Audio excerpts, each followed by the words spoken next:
Hello friends, welcome to our channel. Let's have a look at problem 3550. This is an easy problem.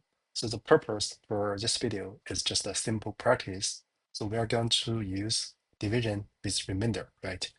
So here we are given an integer array called nums. So we want to return the smallest index such that the sum of digits of a element, the corresponding element in nums, is equal to this index.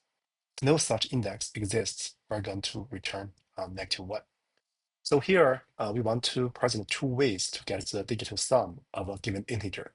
The first one is very direct. So we're going to write a hyperfunction, let's say get digital sum, given an n, right? So we have initialized a result variable, and then we do a while loop. While n is greater than 0, right? If n were 0, the digital sum will be 0. So we don't need to consider that case. So what we are going to do is consider the dev mode. So n divided by 10, right? So recursively, not iteratively, you're going to get all the numbers in different digits, right? So notice that this line of code, on one hand, gets the remainder. On the other hand, updated the n, right? The result will be incremented by the remainder. So we can return the result. So this will be the hyperfunction for getting the digit sum. And then next, we just need to do a for loop. So for I, y, let's let n in enumerate nums. So we want to check if I equals get digits n, right? So if this is the case, so we're going to return I, because we want to return the smallest one, right? So once we met such an index, we just need to return. After the for loop, if nothing has returned, so we need to return -1.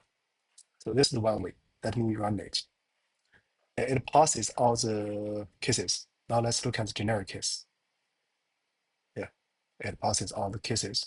So this is one way to get the get digit sum. So actually, you can also do this by way of type conversion. So here let me write another one. So called C. What we can do is actually do this. So you can translate the integer into a string. Let's say string of n, right? Then this string consists of digits. So we can do summation, right? So y, int y for y in S. So this is also good. Let me call this function, right? So if we run it, it passes all the cases. Now let's submit. Yeah, it passes all the cases.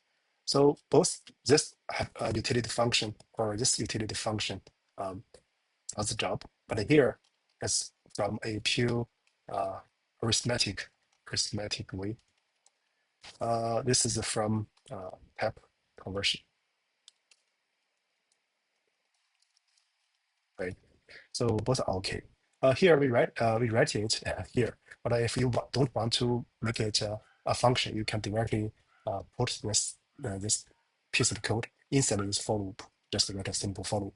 But this way, you will distinguish different strategies to get the digital sum. So with that said, I guess that's it for the current video. Thank you for